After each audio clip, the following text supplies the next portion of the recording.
اللہ الرحمن الرحیم۔ ایک بہت بڑا مسئلہ جو ہمارے معاشرے کے اندر پایا جاتا ہے اور ہر ایک اس کے اندر مبتلا ہے، ہر ایک اس میں، اور یہ تقریباً 80% لوگ تو اس کے اندر مبتلا ہیں ہی۔ اور میرے عزیز دوستو، اس کی بہت بڑی نحوست ہے۔ اور وہ مسئلہ کیا ہے؟ وہ مسئلہ یہ ہے کہ منگیتر کے ساتھ بات چیت کرنا۔ ہاں جی، منگنی جسے ہم کہتے ہیں اپنی زبان میں منگنی، منگنی یاد رکھیے، منگنی کی حیثیت ایک وعدہ نکاح کی ہے اور ارادہ نکاح کی ہے کہ بھئی ہم کیا کریں گے، نکاح کریں گے، بس ارادہ ہے، وعدہ ہے، آپس میں ایک دوسرے کے ساتھ ارادہ کا اظہار کر رہے ہیں کہ ہم آپس میں کیا کریں گے، نکاح کریں گے۔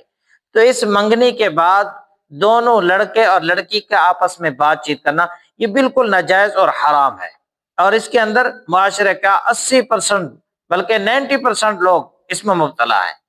اور اللہ تعالیٰ معاف فرمائے، اللہ تعالیٰ معاف فرمائے، مختلف شکلوں کے اندر یہ گناہ کیا جا رہا ہے۔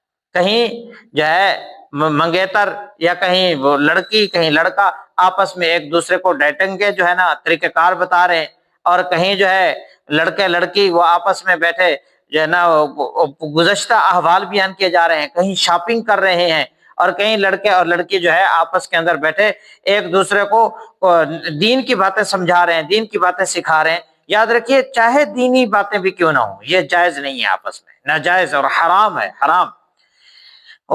کتنی معاشرے کی بچیاں ایسی ہیں جنہوں نے ایک سے نہیں کئیوں سے باتیں کی ہیں، کئیوں سے باتیں کی۔ ایک جگہ پہ منگنی ہوئی، بات چیت شروع ہو گئی، وہاں سے ٹوٹی، دوسری جگہ پہ بات چیت شروع ہوگی، وہاں سے ٹوٹی، تیسری سے بات چیت شروع ہوگی۔ میرے عزیز دوستو، یہ بالکل ناجائز اور حرام ہے ہمارے معاشرے کے اندر، ناجائز اور حرام۔ بہت سارے جو ہے منگیتر ایک دوسرے سے بات بھی کر رہے ہوتے ہیں، ساتھ دوسروں سے بھی باتیں کر رہے ہوتے ہیں، اور پھر اسی دوران بہت ساری خطائیں اور غلطیاں بھی ہو جاتی ہیں۔ وہ کیوں ہوئی؟ کہ ایک گناہ کرنے کی وجہ سے، ایک گناہ کے بعد کئی گناہ ہو گئے، کئی نقصان ہو گئے، کئی ماں باپ کی عزتیں خراب ہو گئیں، اور کئیوں کو کتنے کتنے تانے سہنے پڑے، کئیوں کو کتنے کتنے زندگی کے اندر عجیب عجیب باتیں دیکھنی پڑیں اور سننی پڑیں۔ تو میرے عزیز دوستو، کیوں نہ ہو ہم اس گناہ سے اپنی بچوں کو اور بچیوں کو محفوظ رکھیں اور بچائیں۔ یاد رکھیے، یہ گناہ کبیرہ ہے، گناہ کبیرہ۔